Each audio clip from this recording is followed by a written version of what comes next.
வணக்கம் வருங்கால மருத்துவர் அவர்களே. மினரல் நியூட்ரிஷன் பற்றி நீ பார்க்க போகிறோம்.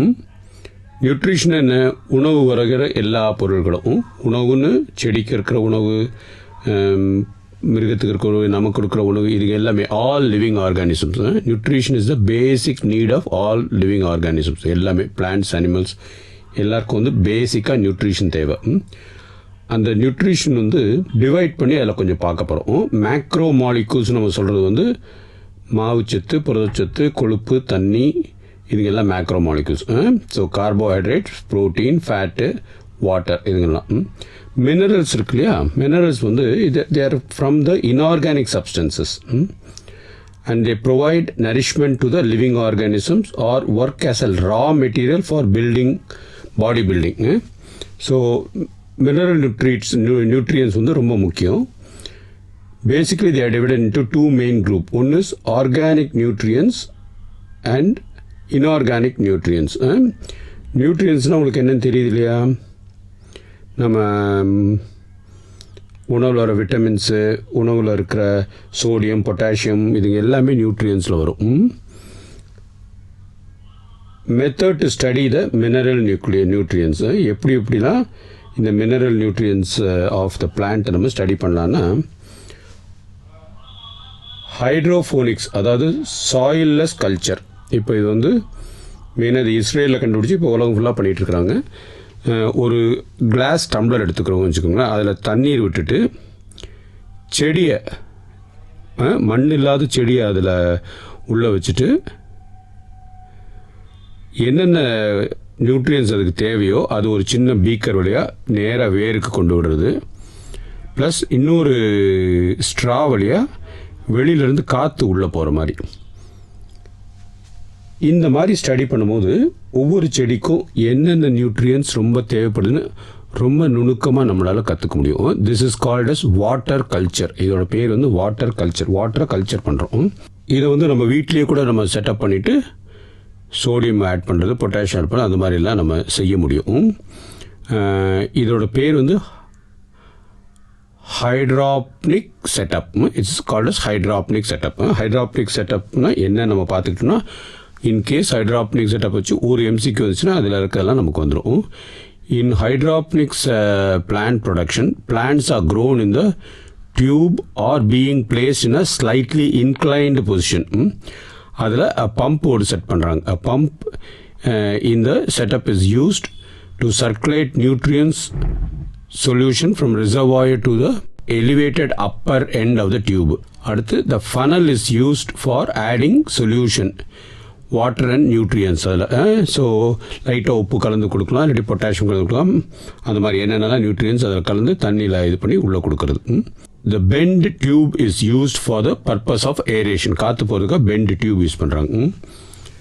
அடுத்து the nutrition solution flows down due to gravity and returns to the reservoir of the hydroponic setup. This eventually allows the roots to continuously bathed in an aerated nutrient solution. இதில் என்ன கண்டுபிடிச்சாங்கன்னா, the hydroponic reveal the identification of essential elements for plant growth and also helps in discovering their deficiency symptoms. இப்போ திடீர்னு potassium கம்மியாக இருக்குன்னா அந்த இலைகளில் என்னென்ன colour வருது, என்ன மாற்றங்கள் வருது, அதெல்லாம் கண்டுபிடிக்கிறது தான் இது வந்து யூஸ் ஆகிருக்கு. Conditions necessary in hydroponic to achieve optimum growth. என்னென்ன condition? Concentration of the mineral nutrients must be constantly maintain. அதோட கான்சன்ட்ரேஷன் கரெக்டாக நமக்கு என்னன்னு தெரிஞ்சு அதை வந்து மெயின்டைன் பண்ணிட்டு இருக்கணும். ரெண்டாவது வந்து solution must be aerated adequately for proper growth and activities of the roots. மூணாவது வந்து pH of the solution is checked from time to time and corrections are made in if necessary. pH. Use of hydroponics எதெல்லாம் இந்த டெக்னிக்கை use பண்ணுறாங்கன்னா, மெயினாக ரெண்டு இதில் commercial production of vegetables, தக்காளி, இந்த சீட்லெஸ் குக்கும்பர், சில வெஜிடபிள்ஸு, இதெல்லாமே வந்து இது இந்த டெக்னிக்குள்ளேயே நம்ம வளர்க்க முடியும். அப்போ வந்து நீங்கள் எல்லாமே வந்து மண் இருக்கணும், மண்ணுக்குள்ளே தான் எல்லாமே வளரணும்னு கிடையாது. இது வந்து நீட்டாக லெபார்ட்டரியிலே வச்சு நமக்கு உணவு உற்பத்தி பண்ணி கொடுத்துருவாங்க. ரெண்டாவது வந்து it's prove to be useful in determining the essential role of the nutrients or the mineral elements for the metabolism of the plant. அவ்வளோதான். இப்போ நெக்ஸ்ட் வந்து எசென்ஷியல் மினரல் நியூட்ரியன்ஸ்னால் என்னென்னு பார்ப்போம். எலிமெண்ட்ஸ் எசென்ஷியல்னால் என்ன? எசென்ஷியல்னா இது இருந்தால் தான் அது ப்ராப்பராக உயிர் வாழ முடியும். அதுதான் எசென்ஷியல். அதுக்கு வந்து எவ்வளோ தேவைப்படுங்கிறத நம்ம கணக்கு பண்ணோம். Essential are those elements which possess their own structural physiological property on roles and also without which the plants are unable to complete their life cycle. அது இந்த இது இருந்தால் தான் ஃபுல் லைஃப் சைக்கிளை அதை கம்ப்ளீட் பண்ண முடியும். Plants has the ability to absorb most of the minerals present in the soil. செடிகள் வந்து மினரல்ஸ் வந்து தண்ணியில் இது மண்ணிலேருந்து அதுங்களே எடுத்துரும். மொத்தம் 105 மினரல்ஸ் வந்து மண்ணில் இருந்து செடிகள் எடுக்குது. பட் அதில் நம்ம வந்து 60 தான் இப்போ வரைக்கும் ஐடென்டிஃபை பண்ணியிருக்கிறோம். சரிங்களா?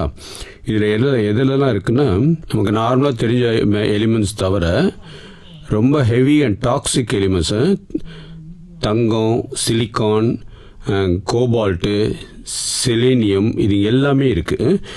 சில நியூக்ளியர் பிளான்ட் இருக்குன்னு வச்சுக்கோங்க. இந்த கூடங்குளம் பிளான்ட் அந்த பக்கத்தில் இருக்கிற செடிகள்லாம் ஆக்சுவலாக இந்த எலிமெண்ட்ஸ் இருந்துச்சுன்னா அந்த பிளான்ட்டே மூடிடுவாங்க. ஸோ ஸ்ட்ரான்டியம் வந்து radio active material to produce electricity. STRONTIUM. அப்புறம் வந்து எம்சிக்யூவில் வந்து ஸ்ட்ரான்டியம் வந்து பிளான்ட் அப்சர்வ் பண்ணுமா, எசென்ஷியல் மினரல் நியூட்ரியன்ட்டான ட்ரூ போடணும். நம்ம வந்து எங்கடா போய் ரேடியோ ஆக்டிவ் மெட்டீரியல் அதை அப்சர்வ் பண்ண போதுன்னு நினச்சிடக்கூடாது.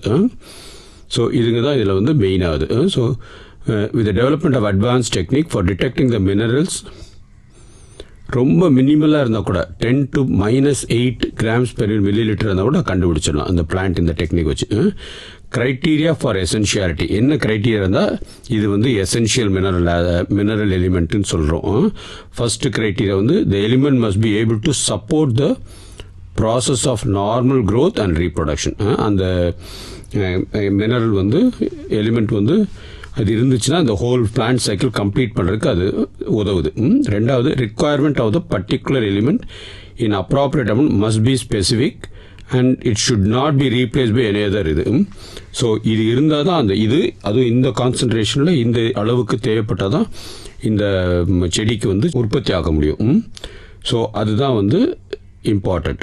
கரெக்டான ஸ்பெசிஃபிக் குவான்டிட்டி, ஸ்பெசிஃபிக் கான்சன்ட்ரேஷன் அது இருந்தால் தான் இது அதே இடத்துல வேறு ஏதாவது அதை ரீப்ளேஸ் பண்ண முடியாது. ஃபார் எக்ஸாம்பிள், நீங்கள் பொட்டாசியம் இருக்கிற இடத்துல சோடியம் போட்டு அது அதே வேலை செய்யுதுன்னா potassium will not be a essential இது. But potassium is an essential இது. இப்போ பொட்டாசியமோட வேலையை சோடியம் செய்ய முடியாது.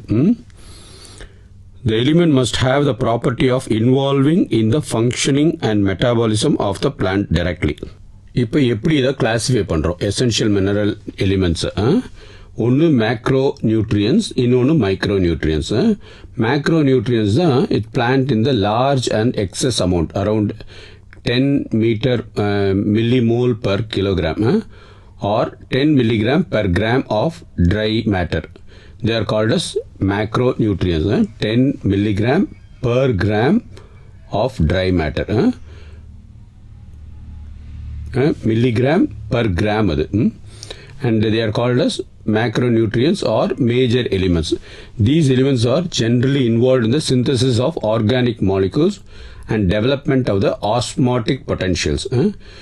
The list of macronutrients include carbon, hydrogen, oxygen, nitrogen, phosphorus, sulfur, potassium, calcium and magnesium. இது ஒவ்வொன்றா நம்ம வந்து ஜென்ரலாக என்னன்னு பார்த்துருவோம். Out of all these elements carbon, hydrogen and oxygen are obtained from carbon dioxide and water, while the other elements are obtained from the soil.